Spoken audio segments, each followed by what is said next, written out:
जय हिंद साथियों, मैं सुनील बरनवाल सीजन अपने डीसीडी प्रोग्राम में आप लोगों का स्वागत करता हूं। साथियों, आज का हमारा पहला प्रश्न है, असंगठित क्षेत्र के कामगारों को पंजीकृत करने हेतु शुरू की जा रही पहचान प्रणाली है।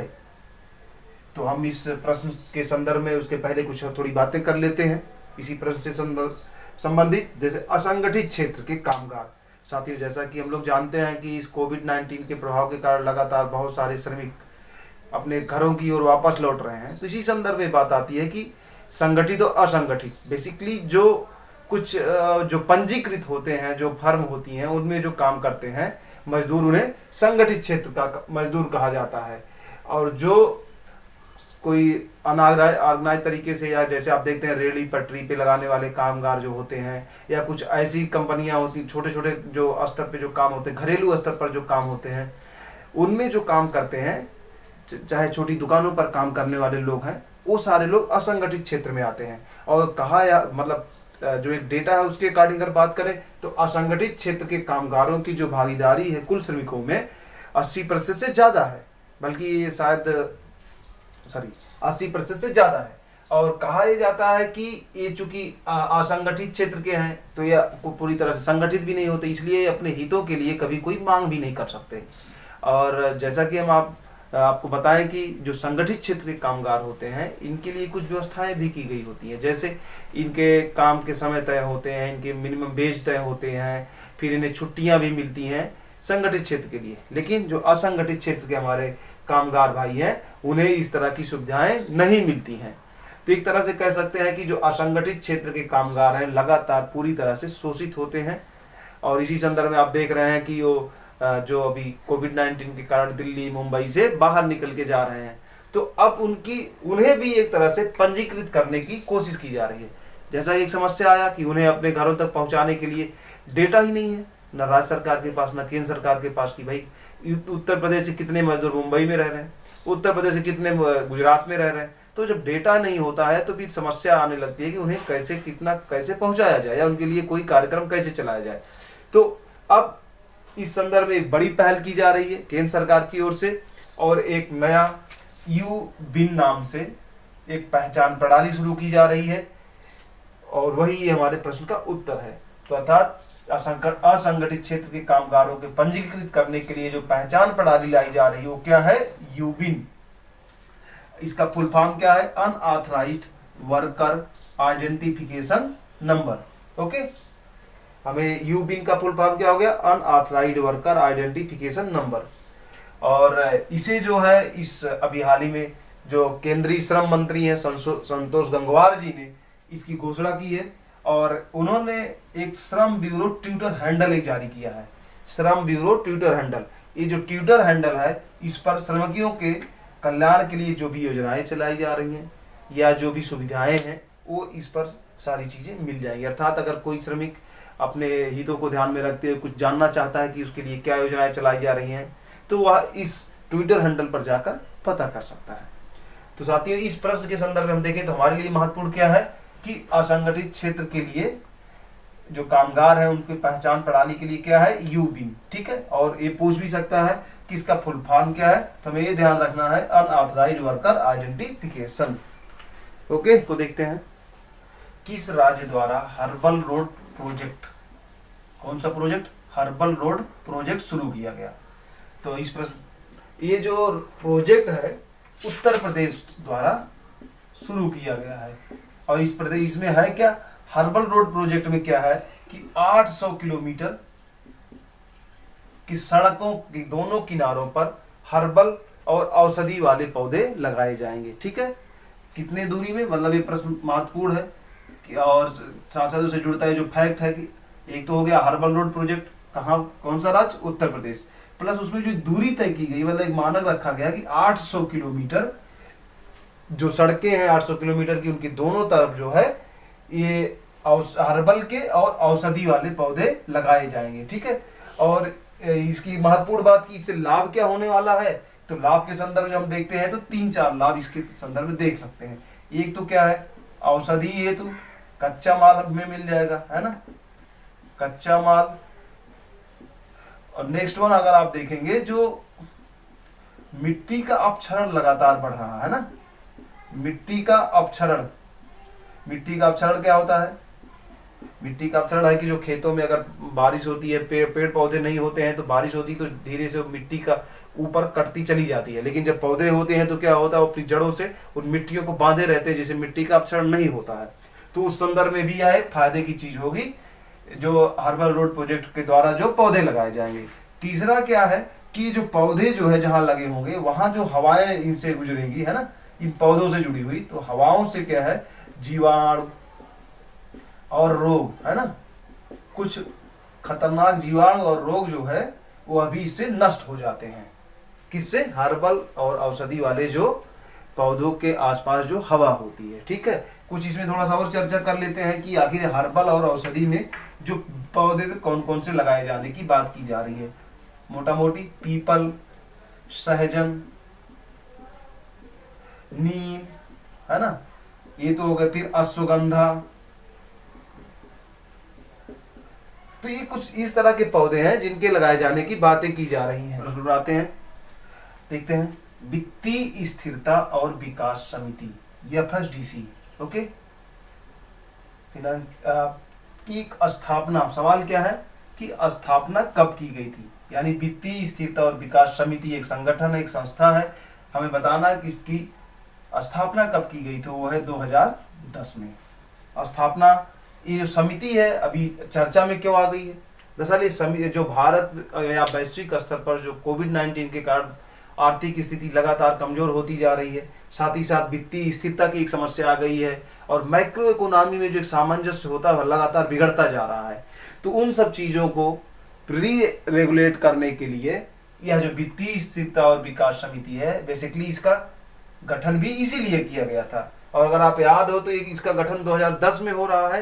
तो ये कब हो रहा है? 2010 में, जब वैश्विक स्तर पर 2008 में एक महामंदी आई थी, उसी समय किया गया था। उस समय भी वित्तीय स्थिरता, माइक्रो इकोनॉमी और आर्थिक कमजोरियां चरम पर थी।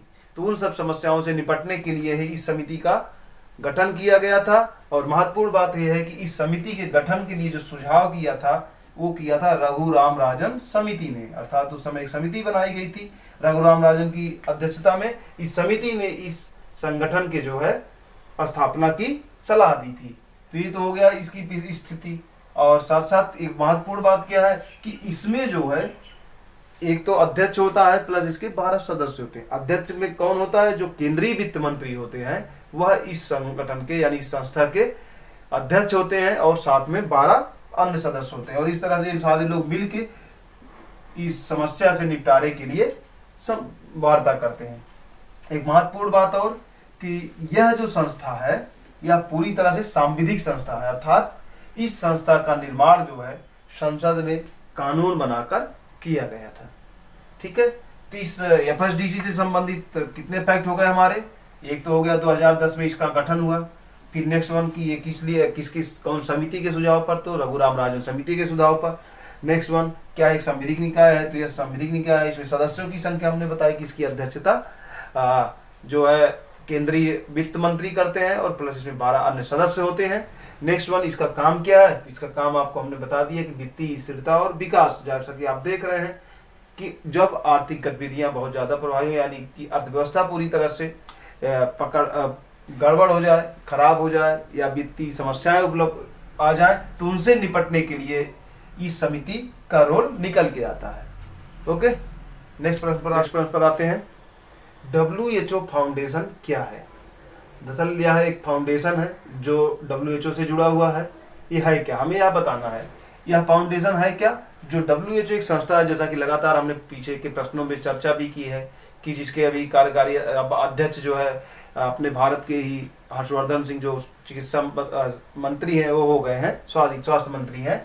तो इस फाउंडेशन का मतलब क्या है कि WHO को जो है जो आर्थिक सहायता प्राप्त होती है, वित्तीय सहायता प्राप्त होती है, उस वित्तीय सहायता के संदर्भ में एक बात निकल के आई थी कि WHO को बहुत ज्यादा फंडिंग चीन कर रहा था, और इसलिए WHO ने एक तरह से चीन के प्रभाव में आकर कोविड-19 की सही सूचना वैश्विक जगत पर नहीं दी थी।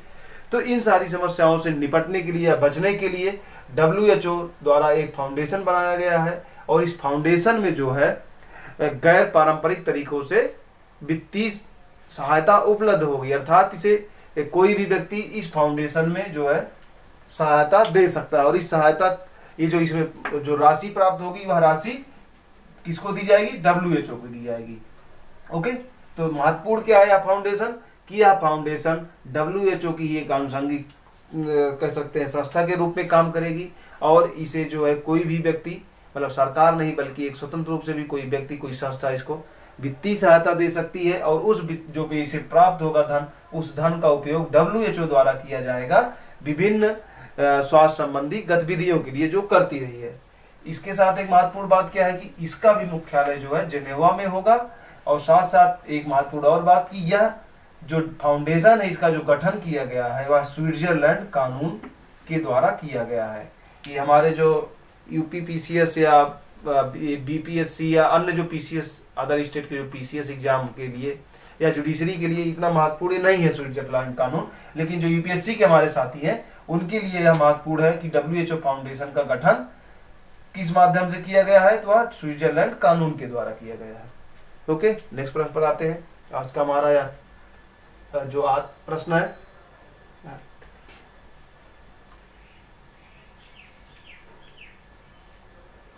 साथियों नेक्स्ट प्रश्न को देखते हैं कि आधार विवरण प्रस्तुत करने पर किसे तत्काल प्राप्त किया जा सकता है? अर्थात कोई ऐसी व्यवस्था, कोई एक ऐसी सुविधा है जिसे हम तुरंत प्राप्त कर सकते हैं।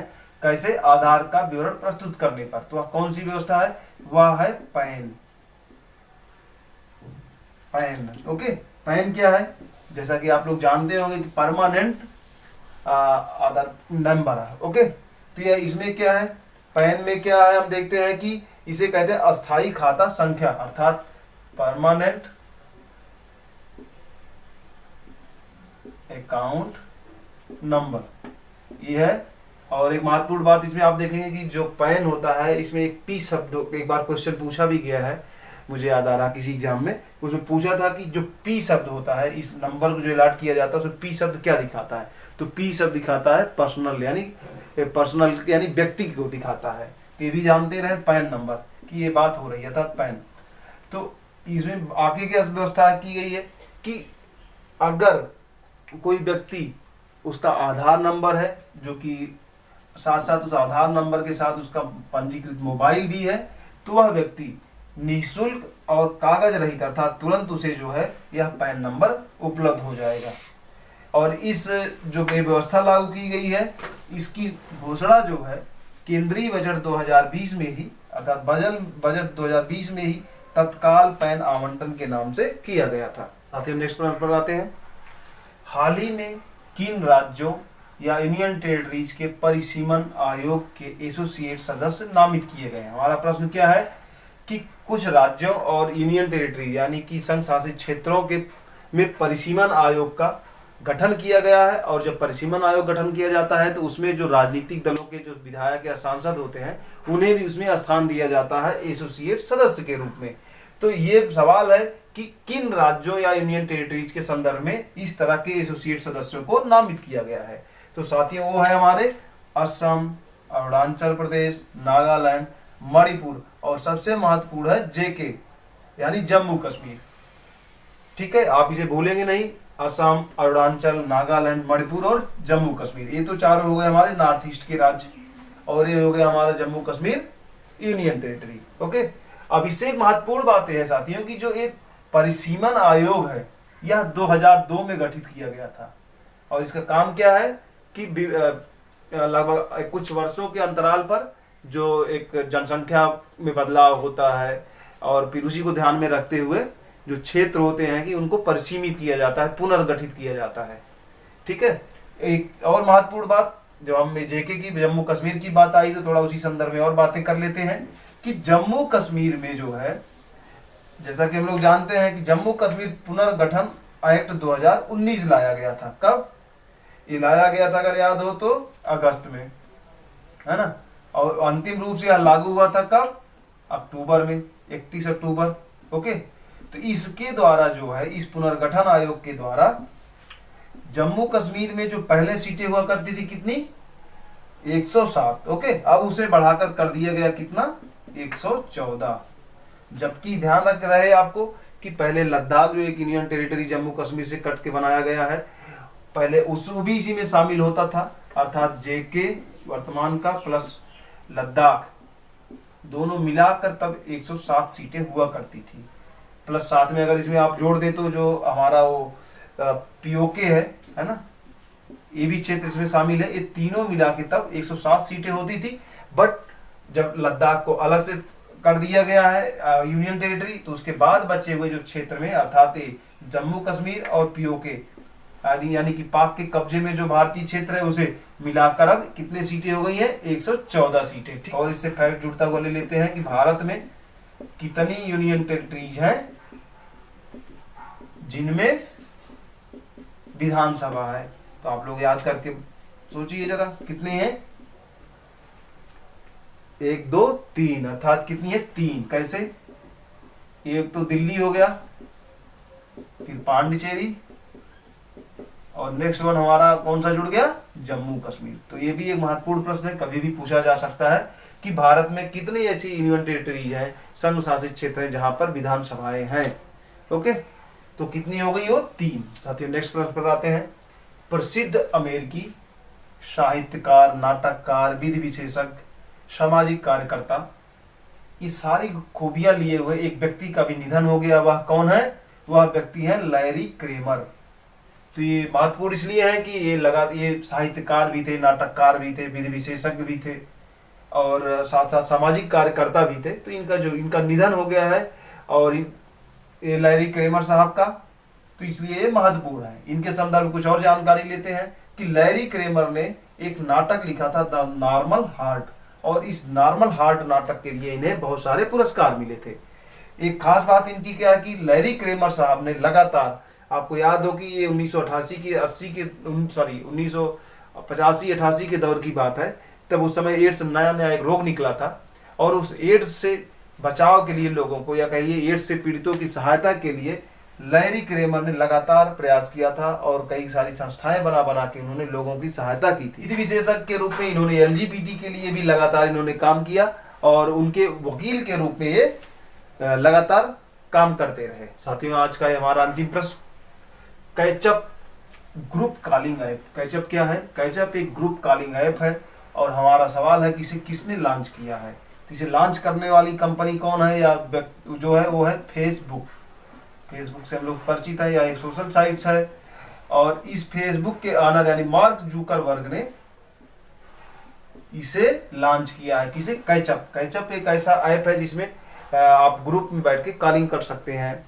ठीक है, एक और महत्वपूर्ण बात जब फेसबुक की आई है तो और भी देख लेते हैं, वो क्या है कि हाल ही में फेसबुक में जो हम लोग जियो का सिम यूज करते हैं, मुकेश अंबानी की कंपनी का है कह सकते हैं ना, तो इसमें जो है 99 पॉइंट यानी 10% से 0.01% कम हिस्सेदारी को खरीदा है। किसने, फेसबुक ने। साथियों ये आज का हमारा अंतिम प्रश्न था। Thank you so much.